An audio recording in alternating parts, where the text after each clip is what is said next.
Students, आइए स्वागत है आपका वर्कशीट नंबर 44 में। और साइंस की इस वर्कशीट में हम आज एक नया चैप्टर स्टार्ट कर रहे हैं बायोलॉजी का, जिसका नाम है उत्तक। इससे पहले हम कोशिका के बारे में पढ़ चुके हैं। कोशिका की खोज किसने की है, कोशिकाएं किस तरह से काम करती है, उनकी संरचना क्या होती है। तो ये सब आपको यहाँ पर कभी काम आएगी आपकी वो जानकारी, तो थोड़ा सा ध्यान रखिए। देखिए, इसमें जिज्ञासा और ज्ञान के बीच में जो बातें हो रही हैं, तो ज्ञान ने बोला, जिज्ञासा दीदी, हमारी कोशिकाएं शरीर में किस प्रकार कार्य करती हैं, और क्या पादप कोशिकाओं भी हमारे शरीर की कोशिकाओं की तरह ही कार्य करती हैं? पादपों की जो कोशिकाएं होती हैं, क्या वो हमारे शरीर की कोशिकाओं की तरह ही कार्य करती हैं? ये ज्ञान का क्वेश्चन था, तो यहाँ से टॉपिक स्टार्ट होता है। इसके बदले में जिज्ञासा ने उसको क्या बोला, ज्ञान, जैसा कि तुम पहले से ही जानते हो कि जंतु तथा पादप दोनों ही बहुकोशिक जीव होते हैं। एक कोशिक और बहुकोशिक आपने क्लास 9 में पढ़ा होगा, जो विभिन्न प्रकार की कोशिकाओं के द्वारा बने हैं। इन जीवों में सभी कोशिकाएं सभी कार्य करने में सक्षम नहीं होती हैं। देखो, सबसे इम्पोर्टेंट लाइन जो मैं मानता हूँ वो यही है कि इन जीवों में सभी कोशिकाएं सभी कार्य करने में सक्षम नहीं हैं। इसका मतलब क्या हुआ कि हमारे शरीर में या पादपों में जो भी अलग अलग प्रकार के कार्य होते हैं, उनके लिए अलग अलग कोशिकाएं होती हैं। तो सभी कोशिकाएं एक जैसी नहीं होती हैं। और हमारे और पादपों के बीच में भी काफ़ी फ़र्क है।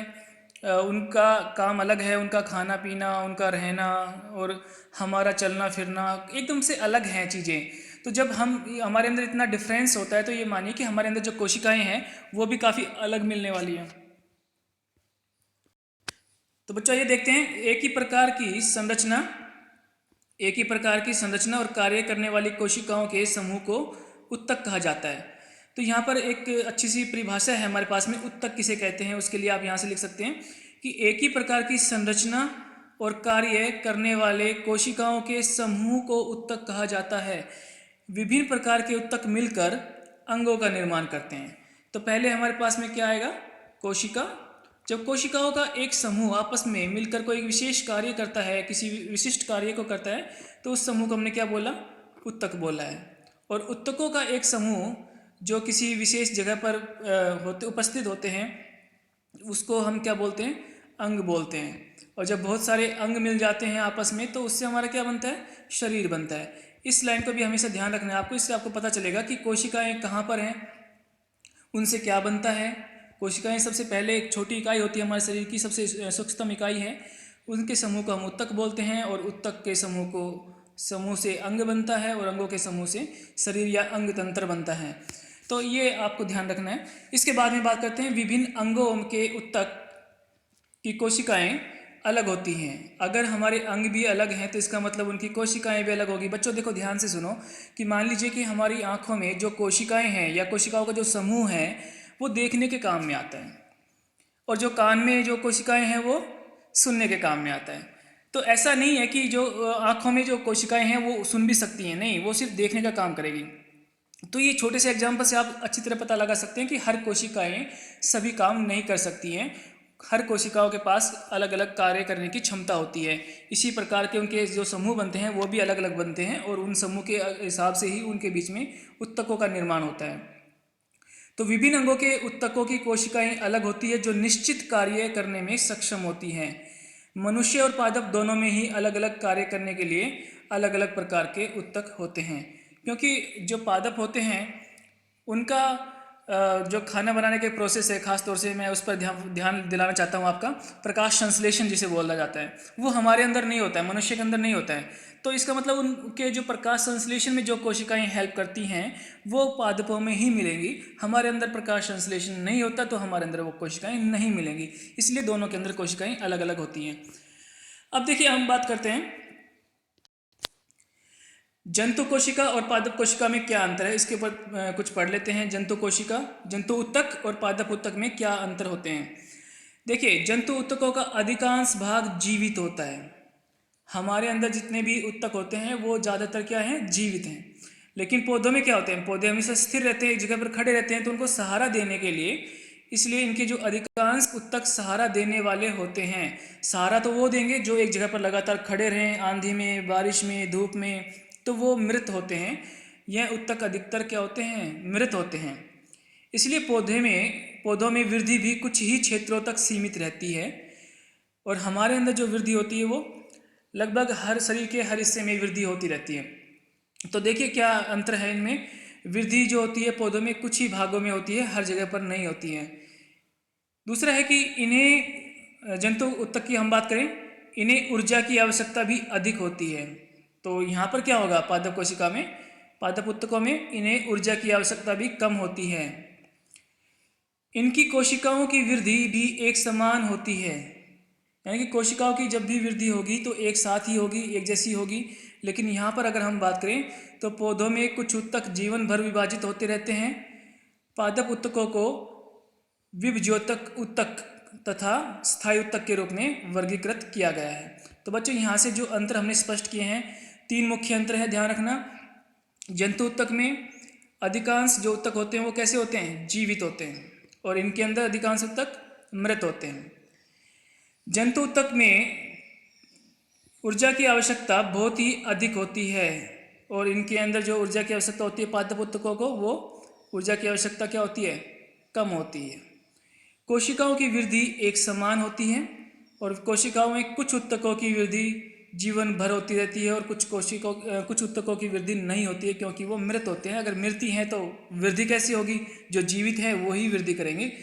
अब देखिए हम प्रकार की बात करते हैं कि पादप उत्तक कितने प्रकार के होते हैं। तो यहाँ पर 2 प्रकार दिए गए हैं, एक तो है विभज्योतक उत्तक और दूसरा हमारे पास में स्थायी उत्तक।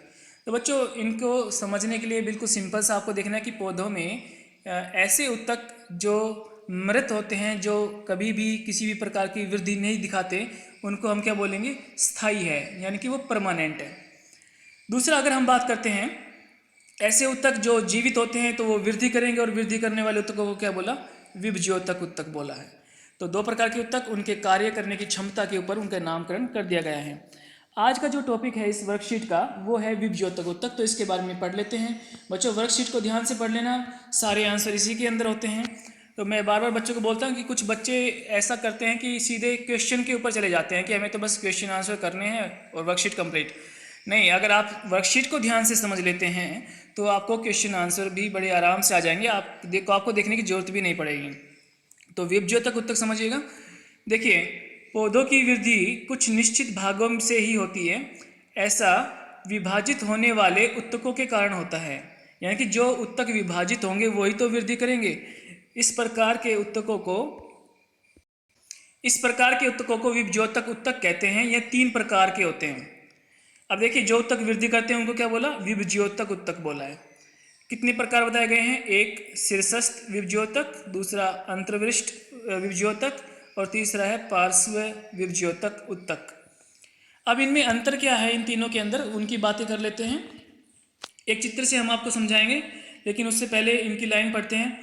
यह पौधों के जड़ एवं तनों के वृद्धि वाले भाग में विद्यमान होता है। आपने देखा होगा कि जब कोई पौधा होता है तो उसके अंदर, पौधे के अंदर जो सबसे ऊपर वाला हिस्सा होता है, यानी कि जहाँ से नई नई छोटी छोटी पत्तियाँ निकलती रहती हैं, लगातार ऊपर चलता रहता है। एक पौधा है उसमें सबसे ऊपर वाली टिप जो इसमें से नई नई पत्तियाँ निकलती रहती है छोटी छोटी, उस भाग को हमने क्या बोला, शीर्षस्थ। शीर्षस्थ यानी कि सिर की तरफ सबसे ऊपर जो उत्तक मिलता है और लगातार वृद्धि करता रहता है, उसको हमने बोला विभज्योतक उत्तक। तो ये काम क्या करता है, क्योंकि ऊपर लगातार वृद्धि होगी तो उससे पौधे की लंबाई बढ़ेगी, तो यह पादपों की लंबाई में वृद्धि करता है। कहाँ मिलेगा, जड़ और तनों के वृद्धि वाले भाग में, यानी कि सबसे ऊपर वाले भाग में। अगर किसी पौधे की जो शाखाएं होती हैं तो उस शाखा के सबसे अंतिम छोर पर, जहाँ पर नई छोटी छोटी पत्तियाँ आती रहती हैं, उसे वहाँ पर भी हमारे पास में शीर्षस्थ विभज्योतक उत्तक ही पाया जाता है पौधों के अंदर। अब दूसरा उत्तक है अंतर्विष्ट विभज्योतक। अंतः का मतलब क्या होता है, अंदर मिलता है। तो अंदर कहाँ मिलेगा, मान लीजिए कि आपके पास में एक पौधा है और यहाँ से कोई पत्ती निकल रही है, तो पत्ती का जो बेस होता है, बिल्कुल आधार, यहाँ पर ये उत्तक मिलता है। दूसरा यहाँ पर लिखा गया है कि टहनी के पर्व, या पत्तियों के आधार या टहनी के पर्व। पर्व का मतलब यहाँ पर फेस्टिवल नहीं है कि होली दिवाली की हम बात कर रहे हैं। पर्व का मतलब होता है जब एक जगह से कोई शाखा निकल रही होती है पौधे के अंदर, या कोई पत्ती निकल रही होती है, उन दोनों के बीच की जो जगह है इसको हम क्या बोलते हैं, पर्व बोलते हैं। ठीक है, तो जो पर्व होते हैं, पर्व के दोनों ओर उपस्थित होते हैं। दोनों ओर कहाँ? ऊपर की तरफ यहाँ भी और नीचे की तरफ यहाँ पर भी। तो दोनों पर्व, यहाँ पर पर्व के दोनों ओर होते हैं, वहाँ भी ये अंतर्विष्ट विभज्योतक उत्तक पाया जाता है। इसके बाद में हम बात करते हैं तीसरे उत्तक की, उसका नाम है पार्श्व विभज्योतक उत्तक। पार्श्व का मतलब क्या हो गया? पार्श्व का मतलब जो पीछे की तरफ यानी कि छिपा हुआ है, पार्श्व विभज्योतक उत्तक। ये क्या काम करता है? तने की परिधि अथवा मूल में वृद्धि पार्श्व विभज्योतक उत्तक के कारण होती है। तो यहाँ पर जो पार्श्व विभज्योतक उत्तक दिखाया गया है वो कहाँ पर दिखाया गया है? यहाँ पर आपको थोड़ा समझ में नहीं आएगा, लेकिन मैं एक चित्र बनाता हूँ। देखिए, जो एक पौधा होता है उसका तना होता है, वो भाग जहाँ पर ये खड़ा रहता है, या फिर जड़ का नीचे वाला हिस्सा, पौधे का जमीन के नीचे जड़ वाला हिस्सा, यहाँ पर इसकी जो परिधि होती है, इसकी गोलाई जो बढ़ने की होती है, उसको लगातार आपने देखा होगा कि पौधा बहुत ही पतला सा होता है जब हम छोटा सा लगाते हैं उसको, लेकिन धीरे धीरे उसका आकार बढ़ने लगता है, उसकी गोलाई बढ़ने लगती है तने की। तो ये जो गोलाई बढ़ाने वाला उत्तक होता है वो कौन सा उत्तक है? वो हमारा पार्श्व विभज्योतक उत्तक ही तो होता है। तो यहाँ पर 3 तरह के उत्तक बताए गए हैं। मैं फिर से एक बार रिपीट कर देता हूँ, आपको समझ में आएगा। शीर्षस्थ विभज्योतक शीर्ष पे सबसे ऊपर वहाँ मिलता है जहाँ पर पौधों एवं जड़ों की लगातार वृद्धि होती है और ये लंबाई बढ़ाने में वृद्धि करता है। दूसरा है अंतर्विष्ट विभज्योतक, यह पत्तियों के आधार या टहनी के पर्व इंटरनोड, यानी कि जहाँ से 2 शाखाएं निकलती है। देखिए चित्र में, देखिए एक बार ध्यान से, एक यहाँ पर जहाँ से पत्ती निकल रही है और एक नीचे से जो पत्ती निकल रही है, इन दोनों के बीच में हमेशा जहाँ जहाँ आधार बना हुआ है वहाँ पर कौन सा उत्तक मिलेगा? अंतर्विष्ट उत्तक मिलेगा। तो ये शाखाएं निकालने में या फिर वहाँ से पत्तियाँ निकालने में किसी पौधे के अंदर से वहाँ सहयोग करता है। और तीसरा है पार्श्व विभज्योतक उत्तक, ये किसी पौधे के अंदर उसके तने की परिधि को बढ़ावा देने के लिए काम में आता है, या जड़ के अंदर भी ऐसा ही काम करता है। तो लगातार उसकी गोलाई बढ़ती रहती है। तो ये काम किसने किया? पार्श्व विभज्योतक उत्तक ने। तो उम्मीद करते हैं कि आपको तीनों जो टाइप्स हैं विभज्योतक उत्तक की वो समझ में आई होंगी। तो आइए अब बात करते हैं विभज्योतक उत्तक के गुण कौन कौन से हैं। तो गुणों की बात करते हैं। इन उत्तकों की कोशिकाएं निरंतर विभाजित होती रहती है, लगातार विभाजित होती रहती हैं, क्योंकि जीवित है तो विभाजित भी लगातार होंगी, ये एक अलग बात है। लेकिन यहाँ पर ना एक अंतर समझिए मनुष्य और पादपों के बीच में। देखिए, आप याद कीजिए कि आप जब 10 साल के थे तो आपकी हाइट थोड़ी कम थी, जब 12 के हुए तो थोड़ी सी ज़्यादा हो गई, 15-16 के हैं तो और बढ़ रही है। एक समय ऐसा आएगा जब आपकी हाइट रुक जाएगी, यानी कि 18-20 साल के बाद। ऐसा थोड़ी नहीं होता कि आदमी लगातार बढ़ता ही रहता है, 5 फुट का हो गया, 10 फीट का हो गया, 15 फीट का हो गया, ऐसा नहीं होता। लेकिन पौधे ऐसा करते हैं। अगर आप पौधे की टहनी को 5 साल, 10 साल, 20 साल के बाद भी काट देते हैं तो वहाँ से कुछ नई शाखाएँ आ जाती हैं। हमारे अंदर ऐसा नहीं है, कोशिश मत करना बच्चों। देखिए, तो क्या होता है कि पौधों के अंदर कुछ भाग ऐसे होते हैं जिसमें लगातार वृद्धि होती रहती है, नई पत्तियां, नए फूल, नए फल हमेशा आते ही रहते हैं उसमें जीवन पर्यंत, जब तक वो चल रहा है। तो विभज्योतक उत्तक हमेशा लगातार वृद्धि करते हैं, ये बड़ा अच्छा पॉइंट है, उनके एक फ़ायदा है। दूसरा पॉइंट हमारे पास में है कि जो विभज्योतक उत्तक होते हैं इनके पास कोशिका द्रव्य और पतली कोशिका भित्ति होती है, स्पष्ट केंद्रक होते हैं और इसमें रसधानियाँ नहीं होती हैं। जो मनुष्य के अंदर जो कोशिकाएं होती हैं, जंतु कोशिका, उनमें रसधानियाँ बहुत होती हैं, उसमें रसधानियाँ होती हैं छोटी छोटी, लेकिन पादप कोशिकाओं में भी एक बड़ी रसधानी जरूर होती है, यहाँ पर नहीं है। कौन सी नहीं है? विभज्योतक उत्तक के अंदर नहीं है बस। अब बात करते हैं इनके अभ्यास की। आज की जो अभ्यास हैं वो काफ़ी आसान होने वाले हैं, क्योंकि अगर आपको वर्कशीट समझ में आ गई है तो क्वेश्चन में कुछ भी नहीं है। उत्तक क्या है? उत्तक क्या है मैंने बताया था, ऊपर से आप इसका आंसर लिखेंगे। उत्तक एक विशिष्ट कोशिकाओं का वो समूह है जो संरचनात्मक और कार्यात्मक रूप से एक जैसे होती हैं, उस समूह को हम क्या बोलते हैं? उत्तक बोलते हैं। दूसरा प्रश्न है पादप तथा जंतु उत्तकों में कोई 2 अंतर लिखिए। तो हमने यहाँ पर ऊपर 3 अंतर के बारे में डिस्कस किया था, आप कोई भी 2 अंतर यहाँ से लिख सकते हैं। 3 लिखिए, हर बार की तरह अच्छा लगेगा। तो जंतु उत्तक और पादप उत्तक समझा दिए हैं, आप यहाँ से अंतर लिखिए। फिर भी अगर आपको कुछ कन्फ्यूजन हो तो इसके बारे में जरूर पूछिएगा। प्रश्न 3 है विभज्योतक उत्तकों के प्रकार तथा पौधों में इनकी स्थिति दर्शाइए। प्रकार बताने हैं और पौधों में इनकी स्थिति दर्शानी है। दर्शाने का मतलब बच्चों चित्र बनाना है हमें। तो नाम तो क्या है? पहले का है शीर्षस्थ विभज्योतक, दूसरे का नाम है अंतर्विष्ट विभज्योतक और तीसरे का नाम है पार्श्व विभज्योतक। स्थिति आप लिख भी देना, यहाँ पर लिखी हुई है कि पहले जड़ और तनों के वृद्धि वाले भाग में, अंतर्विष्ट की पत्तियों के आधार या टहनी के पर्व के दोनों ओर, और पार्श्व उपद्योतक का मतलब क्या है कि ये कहाँ मिलेगा, तने की परिधि अथवा मूल की वृद्धि पार्श्व उपद्योतक के कारण होती है।